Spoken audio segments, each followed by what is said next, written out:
अस्सलाम वालेकुम दोस्तों, आज मैं आपके लिए एक ऐसा वाक़या लाई हूँ जो हमारे माशरे में होने वाली इंसानियत को तार तार करता है। दोस्तों, हमारे माशरे में ना सिर्फ लड़कियाँ ज़्यादती का शिकार होती है बल्कि मासूम बच्चे और बच्चियाँ भी इनसे महफूज नहीं हैं। अक्सर ये वाक़यात उन बच्चों के साथ ज़्यादा होते हैं जो कुछ बोल नहीं पाते, और ये बच्चे ज़्यादती का शिकार अपने रिश्तेदारों, पड़ोसियों और दोस्तों के हाथों होते हैं। दोस्तों, आज मैं आपको ऐसा वाक़या सुनाने वाली हूँ कि आखिर इस मासूम बच्चे के साथ ऐसा क्या होता है और इसे इतनी दर्दनाक सज़ा क्यों मिली। ये सुनकर आपकी आंखों में आंसू आ जाएंगे। ये पूरे वाक़यात को जानने के लिए आप मेरे साथ आखिरी तक इस वीडियो में बने रहें। तो शहर पाकिस्तान में एक छोटा सा गाँव था जहाँ इब्राहिम नाम का बच्चा अपने माँ बाप के साथ रहता था। वो सिर्फ 9 साल का था और 9 साल की उम्र में ही उसने कुरान पाक हिफ्ज़ कर लिया। वो पढ़ाई में बहुत होशियार था और अपने माँ बाप का फरमाबरदार बेटा था। कुरान मजीद हिफ्ज़ करने के बाद भी वो अक्सर मस्जिद जाया करता था। वो नमाज भी पढ़ा करता और जब भी आलिम साहब बच्चों को कुरान पाक पढ़ाया करते वो इनकी मदद किया करता, फिर अपने घर चले जाता। मगर एक दिन इब्राहिम के साथ ऐसा हादसा होता है जिसने इसका सब कुछ बदल दिया। दोस्तों, एक दिन जब इब्राहिम अपने स्कूल से घर आता है और अपनी माँ से कहता है कि मुझे मदरसा जाना है, मुझे भूख लगी है, जल्दी से खाना दे दो। इसकी माँ कहती है बेटा ज़रा आराम से खा ले, फिर मदरसा चले जाना। वो एक रोटी लेकर मदरसे की तरफ निकल जाता है। दोस्तों, इब्राहिम शाम होने से पहले ही घर आ जाया करता था, मगर उस दिन वो शाम तक भी नहीं लौटता है।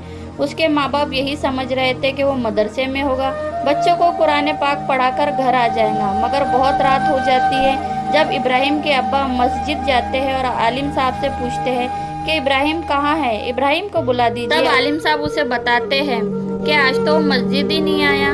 इब्राहिम के वालिद राशिद बहुत ज़्यादा परेशान हो जाता है। आलिम साहब के साथ मिलकर इब्राहिम की तलाश करता है, मगर इब्राहिम का कोई पता नहीं चलता है। दोस्तों, इतना ढूंढने पर भी इब्राहिम नहीं मिलता है। फिर राशिद अपने दोस्त के साथ मिलकर पुलिस के पास जाता है और रिपोर्ट लिखाता है। तब पुलिस वाले कहते हैं कि अभी बच्चे को गुम होने को 24 घंटे नहीं हुए हैं, हम 24 घंटे के बाद ही रिपोर्ट दर्ज करेंगे और उसकी तलाश शुरू करेंगे।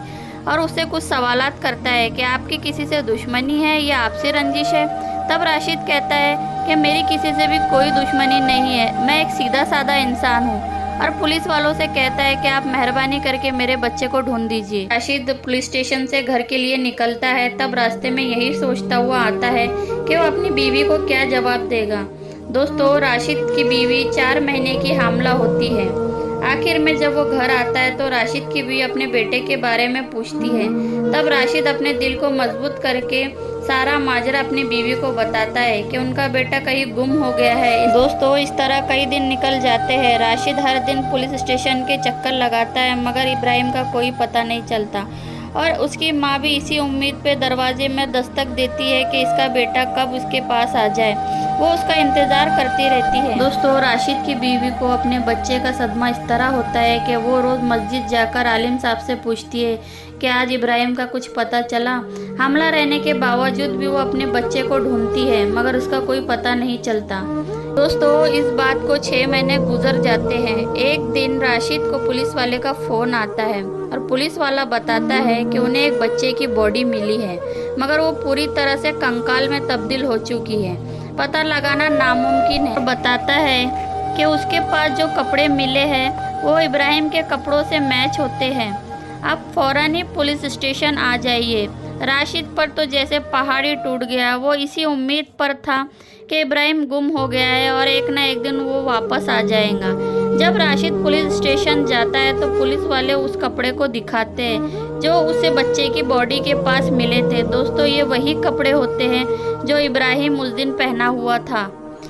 दोस्तों, उन कपड़ों को देख के राशिद बहुत ही ज़्यादा रोने लगता है और यही सोचता है कि अब इसका बच्चा इब्राहिम कभी वापस नहीं आएगा। और इसकी बीवी पेट से है तो वो यही सोचते रहता है कि वो इसे सारी बात कैसे बताए। दोस्तों, इब्राहिम की शनाख्त करने के बाद पुलिस वाले छानबीन शुरू करते हैं, मगर इनको कोई भी सबूत नहीं मिलता। दोस्तों, इस तरह से बहुत दिन गुजर जाते हैं। छानबीन करते वक्त पुलिस वाला राशिद से कहता है कि आपका वो दोस्त कहाँ है जो आपके साथ आया करता था। तब राशिद बताता है कि वो मुझसे बहुत दिनों से नहीं मिला और वो अपने गांव चला गया है। तब पुलिस वाला राशिद से कहता है कि आपके बच्चे को गुम हुए भी 6 महीने हो चुके हैं और वो भी 4 महीने से गायब है। तब राशिद कहता है कि वो मेरा बहुत अच्छा दोस्त है, आप ये सब क्यों कह रहे हैं, वो मेरे छोटे भाई जैसा है। पुलिस की ये बात सुनकर राशिद को एहसास होता है कि जब इब्राहिम गुम हुआ था इसने आस पड़ोस के सभी घर की छानबीन की, मगर एक ऐसा घर था जो इसके दोस्त अहमद का था, वहाँ वो छानबीन करना भूल जाता है। दोस्तों, इब्राहिम उसी घर में होता है। अहमद ने उसे अपनी हवस का शिकार बना लिया था। एक दिन वो बहुत ज़्यादा नशा करता है, नशे की हालत में होता है। तब वो देखता है कि इब्राहिम अकेला है और मदरसा जा रहा है। उसे अपने पास बुलाता है और कहता है कि आज तुम मेरे घर चलो, मैं तुम्हें चॉकलेट दूंगा। इब्राहिम कहता है कि चाचू अभी तो मैं मदरसा जा रहा हूँ, फिर मैं आपके घर आ जाऊँगा। तब अहमद कहता है उसे कि तुम थोड़ी ही देर के लिए सही मेरे घर चलो, बाद में मदरसा चले जाना, और उसे अपनी हवस का शिकार बना लेता है। कुछ दिन तक वो इसी के साथ ज़्यादती करता रहता है। इब्राहिम उसे हर बार कहता है कि मुझे मेरे घर जाना है, मेरी अम्मी इंतज़ार कर रही होगी, मुझे छोड़ दो, मैं किसी को कुछ नहीं बताऊंगा, वादा करता हूँ। दोस्तों, वो हर दिन जानवर बन जाता और इब्राहिम के साथ ज़्यादती करता। एक दिन उसकी हवस इतनी बढ़ जाती है कि वो इब्राहिम को मार ही देता है और 2-3 दिन तक उस बच्चे का जिस्म अपने घर में ही रखता है।